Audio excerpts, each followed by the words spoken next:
don't know if there's anybody here, maybe other than Dwa or me, or, who really know kind of everything about your life. You might explain who Dwa is. Oh, Dwa. Judy. Yes, that's what we call it. Thank you. So we would like to present a musical tribute to the life of Pop-Pop, told through your 7 decades of song.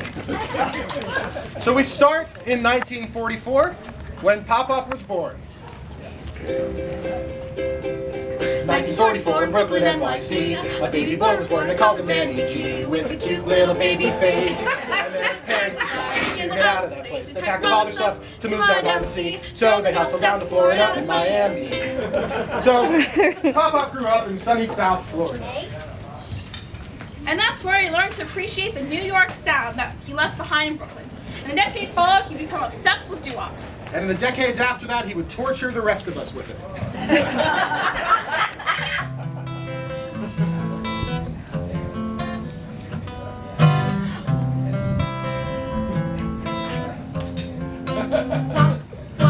In the 1950s, young Manny went to school, got straight A's, or so he claims. The girls thought he was cool enough. He found his love of doo-wop and relished every song, though his family and his buddies begged him not to sing along. And they were looking for some earplugs, the girls and all the boys, looking for those earplugs, a way to block the noise.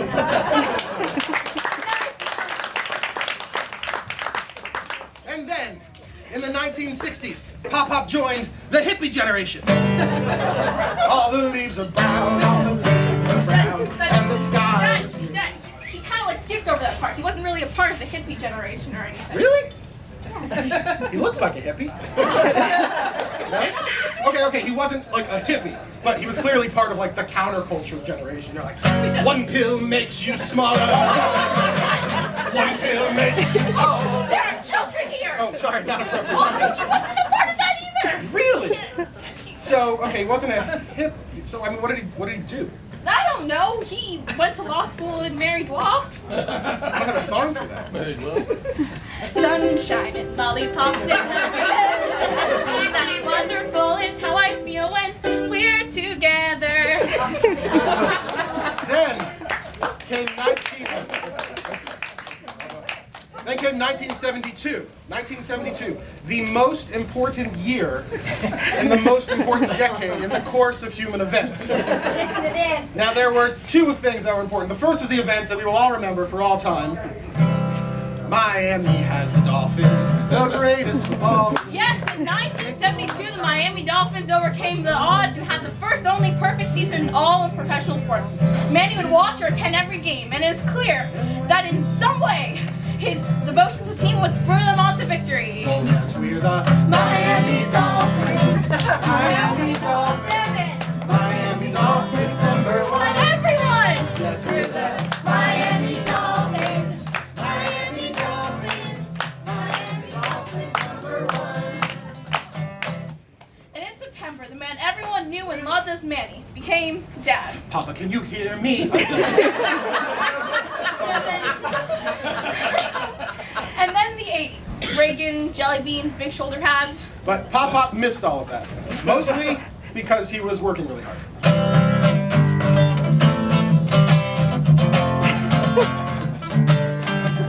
It's 9 at night on a Wednesday. The home office lights burning bright. Dictating briefs while he's wearing his briefs. That's my favorite line. Okay? I love that line. Okay. Dictating briefs while he's wearing his briefs before he turns in for the night. He says, "Lynn, can I dictate a memo, please? This motion cannot be denied." Coffee and dictaphones while he sits on the throne. Gets juries to find for his side. Give him a suit, he's a lawyer man. Hand it to his legal ace. Construction or condo development. He'll work his butt off for your face.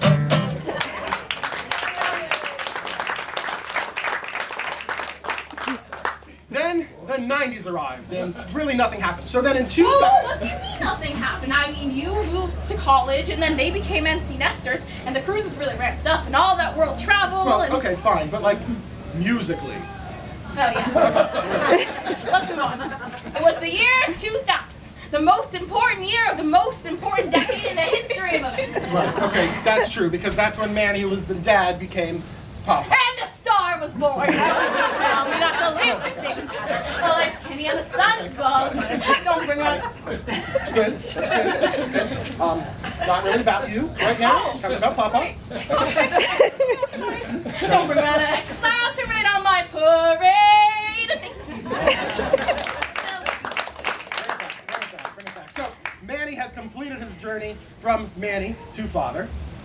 And from father to Papa, twice over between me and Chloe. And the lure of California was just too much. Oh. And all the leaves are brown, all the leaves are brown. We already did that I one. did that one, okay. And then in 2010, there was one more change looming ahead for Papa. Retirement. What would he do? More importantly, what the hell were the rest of us doing? Fortunately, he had a solution.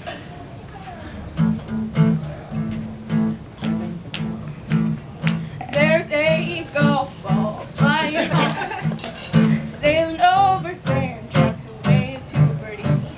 3 days a week, the hailers lead their school, followed by some talk after the players' club seem new.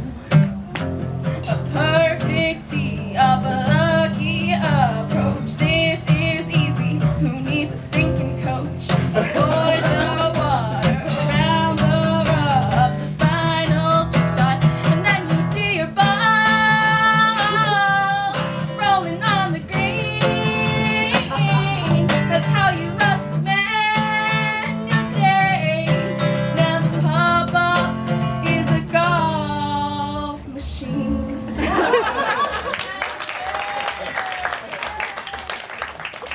So, I mean, that's it, really. It's, 70 years and about 7 minutes. I don't know if that's impressive or depressing. Yeah, that's the point. But what we do know is that we love you very much. And whether that's young Manny Or middle father, or slightly older than middle Pop-Pop, we will always love you. all the leaves are brown. Okay, come back. And Pop-Up, stay seated also, because, well, we are not the only Garcias who have something put together for you. The youngest Garcia would like to come up and say something. Chloe. This is your life, Manny. Ralph Edwards.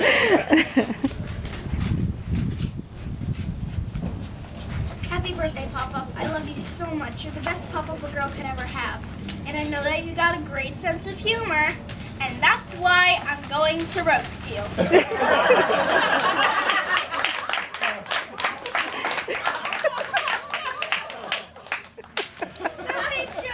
Some of these jokes just write themselves. For example, what's pink, big, and mushy? Pop-Pop's tushy. How did Pop-Up hit a hole in one? With his giant nose!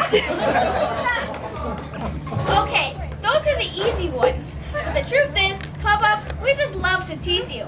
And that's because we love you and because there's so much to choose from! I call Pop-Up Mr. Cautious. For example, I wanted to be a daredevil, but he's worried I'd break all the bones in my body. So then, I thought I'd learn how to be a pilot, but he's worried I'd crash. So I decided to take up fencing, but he was worried I'd poke my eyeball out. In the winter, I wanted to go skiing, but he was worried I'd crash into a tree. Soccer, head injury. Tennis, tennis elbow. Archery, bow malfunction. Video games, sore thumbs. So I told him I was just going to sit in the corner and read a book. And you know what Pop-Pop said? Don't get a paper cut. But then I finally found it. The one thing I could do that was safer and more boring than anything else in the world. And that's how I learned to play golf.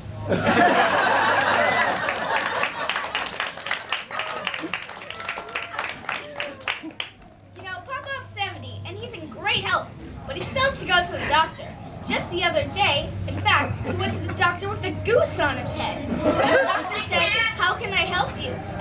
said, "You can get this thing off my butt." For those of you who don't know, and I can't imagine that's any of you, Pop-Pop got a new car. It's a Tesla. Very cool. He calls it Tessie. That's less cool.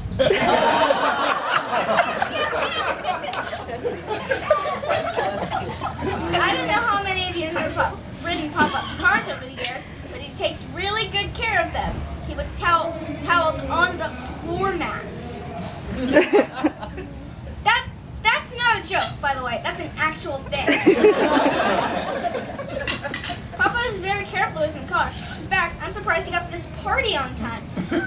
He drove to Spanish House hours ago, but he parked over in Oxnard. So, Papa, on your 70th birthday, I wish each year will be better and each roast even roastier. I love you.